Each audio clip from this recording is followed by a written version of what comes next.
Hi everyone, welcome back to the History of Football channel. Today I'll be doing another video as part of my defunct football competition series. I've done quite a few videos on this topic.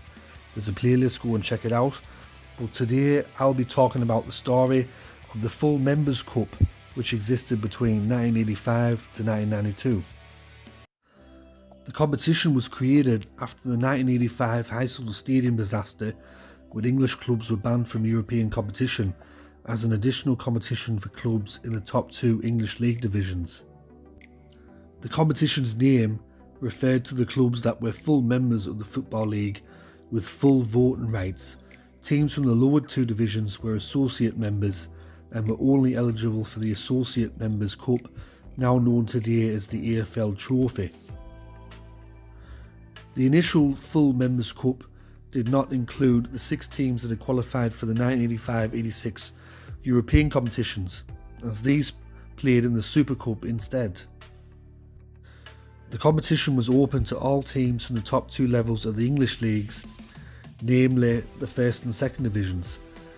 The 6 first division teams that qualified for the 85-86 European competition were invited to play in the English Super Cup rather than the full Members' Cup.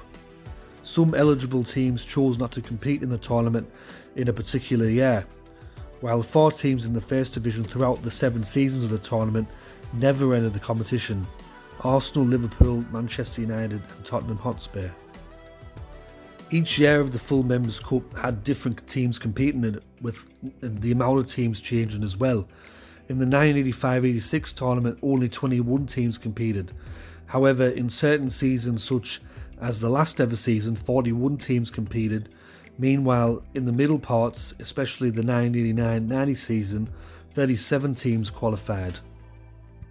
In the first few seasons of the full Members' Cup, it were a standard knockout competition with semi-finals, quarter-finals and a final. However, in the 1989-90 season, the competition changed, where you would have area finals, area semi-finals, and there'd also be a northern and southern section in the qualifying stages.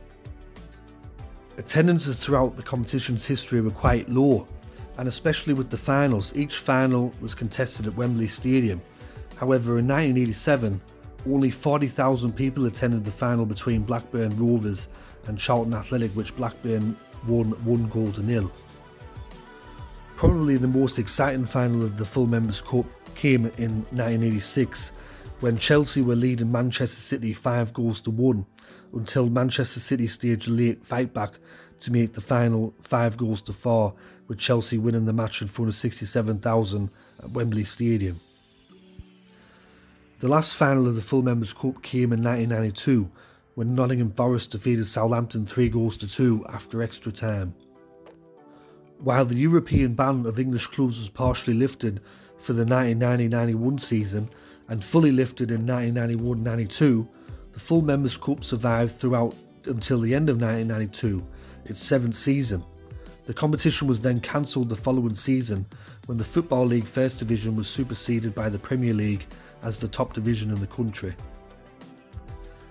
Chelsea and Nottingham Forest were the most successful teams in the competition, with both of them winning it twice. Also, Blackburn Rovers and Reading won the cup when they were second division teams. The other team to win the full Members' Cup were Crystal Palace.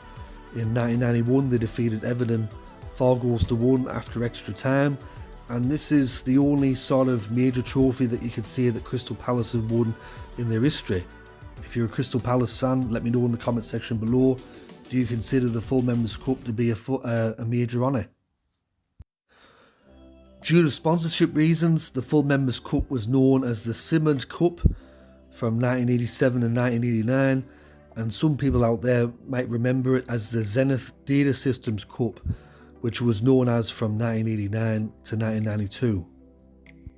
So that is my video on the full Members' Cup, which existed between 1985 to 1992. It was also known as the Simmered Cup and the Zenith Data Systems Cup. If you remember this competition, let me know in the comment section below, and let me know if you ever attended one of these games or one of the finals.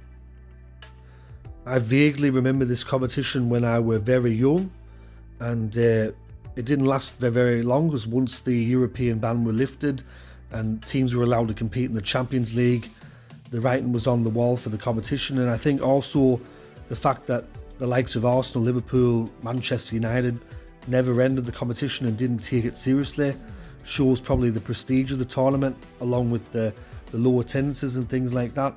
But if you used to go to some of these matches, or if you remember the competition itself, let me know, and let me know your memories of the competition. So once again, this has been History of Football. Thanks for tuning in for the videos. Thanks to everyone that's recently subscribed to the channel. I've got some more videos coming out in the future, a couple more defunct competitions, and a couple more videos on the history of football grounds. And I'll catch you all later in them videos. Alright, tatty bye for now.